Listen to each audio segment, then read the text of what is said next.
ACB rides కి సంబంధించిన breaking news చూస్తున్నాం. జోగులాంబ గద్వాల్ జిల్లాలో ఏసీబీకి అవినీతి అధికారులు పట్టుబడ్డారు. ఇక అన్నపూర్ణ గ్రీన్ ల్యాండ్ వెంచర్ విషయంలో 2 లక్షల రూపాయలు లంచం తీసుకుంటూ రెడ్ హ్యాండెడ్ గా చిక్కారు. జోగులాంబ గద్వాల్ జిల్లా డిపిఓ శ్యామ్ సుందర్, పుల్లూరు పంచాయతీ సెక్రటరీ ప్రవీణ్ కుమార్ రెడ్డి చిక్కారు. అన్నపూర్ణ గ్రీన్ ల్యాండ్ వెంచర్ నిర్వాహకులు ఏర్పాటు చేసిన వెంచర్లో పొరపాట్లు ఉన్నాయని డిపిఓ నోటీసులు ఇచ్చారు. వెంచర్ జోలికి రావద్దంటూ తమకు 3 లక్షల రూపాయలు ఇవ్వాలని డిమాండ్ చేశారు. లేకపోతే నోటీసులకు బదులు ఇవ్వాల్సి ఉంటుందని బెదిరింపులకు గురి చేయడంతో వెంచర్ నిర్వాహకులు మహమ్మద్ ఆజాద్ భాషా తమను ఆశ్రయించారని ఏసీబీ అధికారులు తెలిపారు. దీంతో పక్కా ప్లాన్ ప్రకారం రైడ్ చేసి పట్టుకున్నట్లు ఏసీబీ డీఎస్పీ బాలకృష్ణ తెలిపారు. డిపిఓ శ్యామ్ సుందర్ ను పంచాయతీ సెక్రటరీ ప్రవీణ్ కుమార్ రెడ్డిని అదుపులోకి తీసుకుని విచారణ చేస్తున్నామన్నారు. పుల్లూరు గ్రామ పంచాయతీ పరిధిలో Annapurna green land venture owner అయినటువంటి షేక్ అన్సారుల్లా షరీఫ్ ఒక వెంచర్ చేస్తున్నాడు. సర్వే నంబర్ 435/ఈలో 4 ఎకరాల్లో వెంచర్ చేస్తున్నాడు. దానికి మహమ్మద్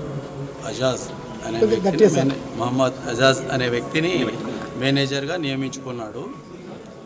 దాదాపు వెంచరు లేఅవుట్ అప్రూవల్ ప్రాసెస్లో భాగంగా కొంతమంది కంప్లైంట్ చేయడము ఇదంతా చేయడం జరిగింది. తర్వాత డిపిఓ గారు, పుల్లూరు గ్రామ పంచాయత్ సెక్రటరీ గారు సైట్ని విజిట్ చేసి ఆ వెంచర్ పక్కన నేబర్ అయిన వెంచర్కి పోకుండా ఒక గుంత తవ్వినాడు.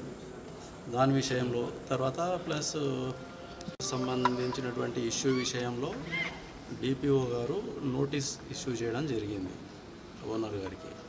కొన్ని లేఅవుట్ ప్రకారం లేవు ఇవి అని చెప్పేసి వాళ్ళు వచ్చి నేను రిక్వెస్ట్ చేసుకుంటే ఇవన్నీ సరిచేయాలి అంటే 3 లక్షల రూపాయలు డిమాండ్ చేయడం జరిగింది. తర్వాత ఆయన బేరమాడి తగ్గించమని వేడుకోగా 2 లక్షలకు సెటిల్మెంట్ చేసుకున్నారు.